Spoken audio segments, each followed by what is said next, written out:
Bonjour et bienvenue dans cette nouvelle vidéo. Aujourd'hui, on va parler des techniques de test utilisées pour détecter le virus du Covid-19. L'OMS préconise de tester l'ensemble des citoyens du monde entier afin de savoir qui est infecté par le virus et qui ne l'est pas.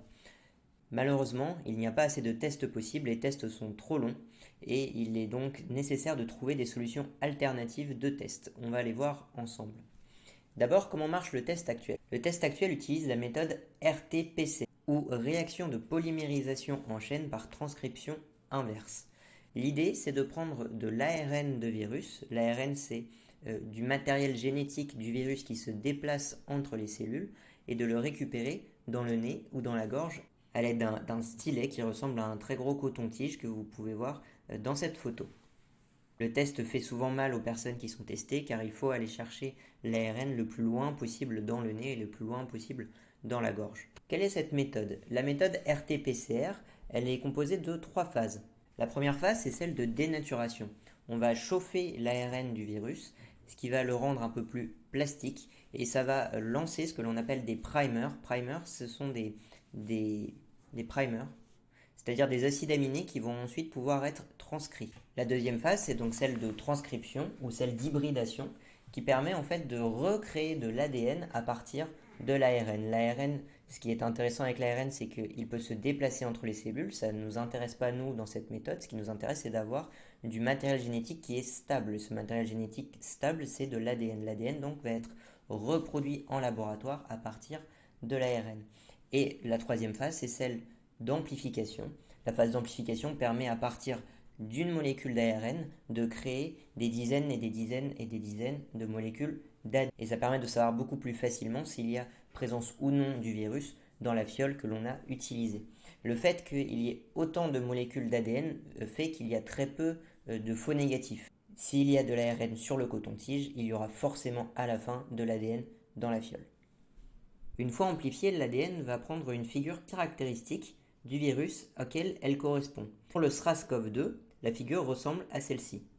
Ces images proviennent d'un laboratoire qui fait actuellement des tests pour dépister le coronavirus. Ces images permettent de dire que le patient qui vient d'être testé est positif au coronavirus. Ce test fonctionne bien, il a un taux de faux positifs et un taux de faux négatifs très faible. Cependant, il nécessite beaucoup de matériel, il nécessite beaucoup de temps et donc il est assez peu utilisé. Si on regarde les chiffres publiés dans Nature, on se rend compte que les Émirats arabes unis permettent un test par million de personnes qui est très important, la Corée du Sud également, l'Australie également, mais que la plupart des autres pays ne permettent pas de faire beaucoup de tests.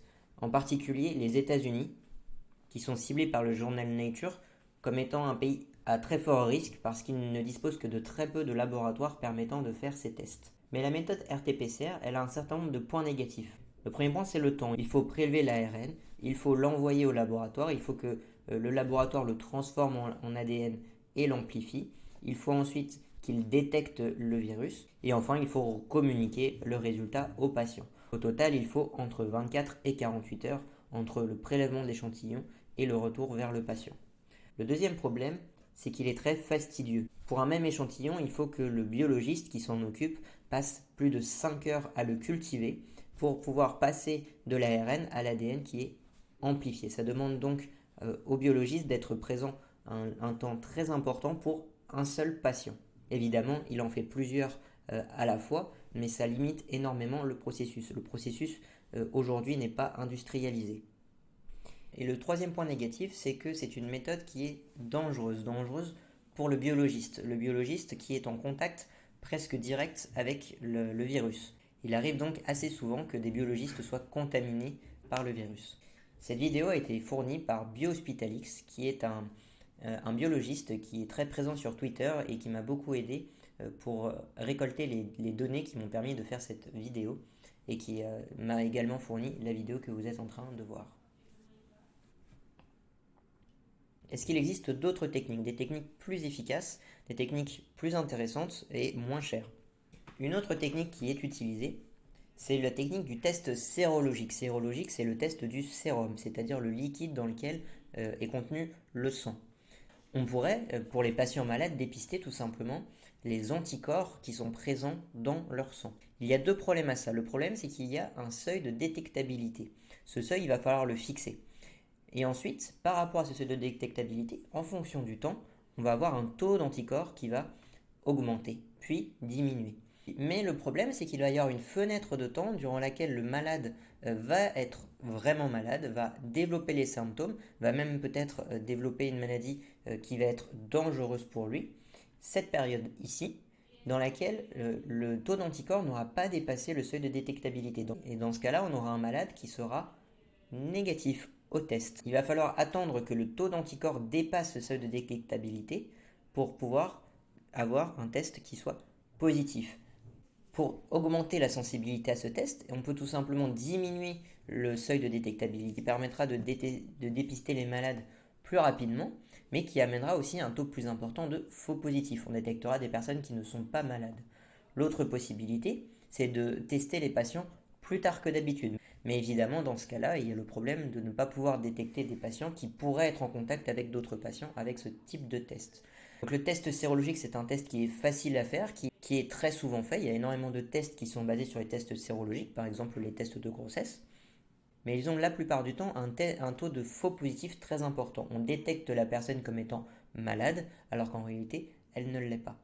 Et bien souvent, on préfère privilégier les faux positifs, c'est-à-dire dire que les personnes sont malades alors qu'elles ne le sont pas, plutôt que de dire que les personnes ne sont pas malades alors qu'elles le sont. Et ainsi, le test sérologique est assez peu fiable.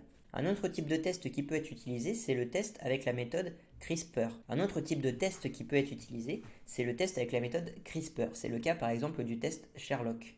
Le test Sherlock utilise cette méthode CRISPR, qui est une méthode qui permet de casser l'appariement des branches d'ADN.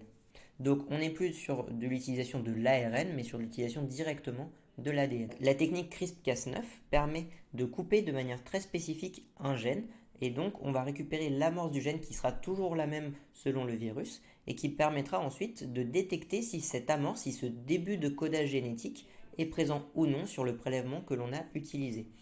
La bandelette ressemble à ceci. Pour le test Sherlock, on va avoir une bande contrôle et une bande de détection, un petit peu aussi comme on peut le trouver dans les tests de grossesse. Simplement, la méthode utilisée n'est pas du tout la même que le test de grossesse qui est un test sérologique. On va tout simplement mesurer la concentration de cette amorce génétique pour vérifier si le virus est présent ou pas sur la bandelette. Un autre test qui est à l'étude, c'est le test DETECT-R qui marche un petit peu de la même manière que le test Sherlock. Je vous montre l'équipement qui est nécessaire pour l'utiliser. Globalement, c'est un petit peu le même équipement que pour la technique Sherlock. Il y a deux petites différences avec le test Sherlock. Le premier, c'est que globalement, le kit est moins gourmand en ressources. Il y a moins besoin d'outils pour pouvoir effectuer le test DETECT-R. Et le deuxième point, c'est qu'il permet de chauffer légèrement plus fort le virus, ce qui permet d'utiliser la méthode de manière un peu plus rapide. Je vous montre tout de suite la comparaison entre les trois méthodes. Et donc on va conclure avec un schéma de comparaison entre les trois techniques que nous avons retenues. On l'a dit, le test sérologique n'a pas été retenu parce qu'il y a trop de faux positifs. Les trois techniques que nous avons retenues, nous avons en violet en bas la technique RT-PCR qui est la technique utilisée aujourd'hui en France et dans le monde entier. C'est la technique la plus sensible, la plus efficace, mais aussi et de très loin la plus longue. Elle nécessite 240 minutes en moyenne pour être effectuée, c'est-à-dire de 4 à 5 heures à être effectuée simplement la méthode. Il va falloir ensuite continuer à cultiver le pétri sur lequel se trouve le virus pendant 24 heures.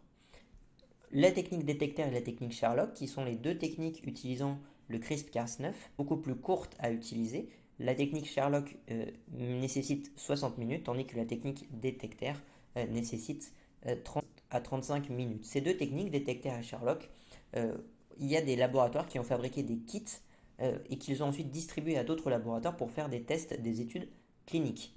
Aujourd'hui, on ne sait pas si ces tests sont efficaces, on ne sait pas s'ils sont fiables et s'ils sont sensibles. Il va falloir les mettre à l'étude.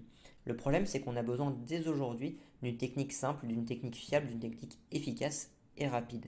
Et c'est pour ça que la France a choisi de ne pas utiliser ces techniques pour tester actuellement le virus. Ce qu'a choisi la France, c'est la technique PCR-POC. Donc on garde la même technique qui est de prendre de l'ADN du virus, de l'amplifier pour pouvoir le détecter plus facilement. Simplement POC, ça signifie Point of Care, c'est-à-dire qu'on va la faire sur le point d'accueil du patient. Le patient va aller à l'hôpital, il va aller dans des cliniques et on va pouvoir faire le test immédiatement devant eux. On ne va plus avoir besoin de l'envoyer à un laboratoire qui va et le cultiver et l'analyser par la suite. L'intérêt, c'est évidemment qu'on gagne beaucoup de temps. Cependant, le tweeto qui m'a beaucoup aidé, qui s'appelle BioHospitalix, donne un certain nombre de points positifs et de points négatifs à cette méthode. Dans les points positifs, c'est que déjà, il y aura besoin plus que de 10 à 20 minutes pour pouvoir effectuer le test. Le deuxième point positif, c'est qu'il est aussi sensible que la technique PCR que l'on utilise actuellement. C'est la même technique qui est utilisée, simplement la machine qui est utilisée est beaucoup plus efficace et le milieu dans lequel on va insérer le virus est aussi beaucoup mieux dosé que ce qu'il est actuellement. Cependant, dans les points négatifs et qui a freiné l'utilisation de ces machines, c'est que les machines sont extrêmement chères, beaucoup plus chères que de le faire en laboratoire. Le produit qui est utilisé est aussi extrêmement cher. Le BioHospitalix dit ça ressemble un petit peu à des capsules Nespresso. Il faut acheter systématiquement la capsule, insérer le virus dans la capsule et attendre que le processus, la méthode fonctionne. Et donc il faut acheter une capsule pour un test et ça coûte extrêmement cher. Ce qui fait que les industriels qui auraient pu créer ces machines beaucoup plus tôt n'ont pas voulu le faire par peur que ce ne soit pas rentable pour eux. Il faut une grosse commande pour que ce soit rentable pour eux. Et donc il y a eu un retard de commande qui fait qu'aujourd'hui on n'en dispose que de très peu sur le territoire français. Cependant, il y a eu des commandes qui ont été faites et elle sera disponible entre fin avril et début. Et à ce moment-là, on sera capable de dépister de manière beaucoup plus générale la population française par rapport à ce virus. C'est donc ce qui nous attend d'ici quelques semaines. Je vous remercie et je vous dis à bientôt pour une nouvelle vidéo.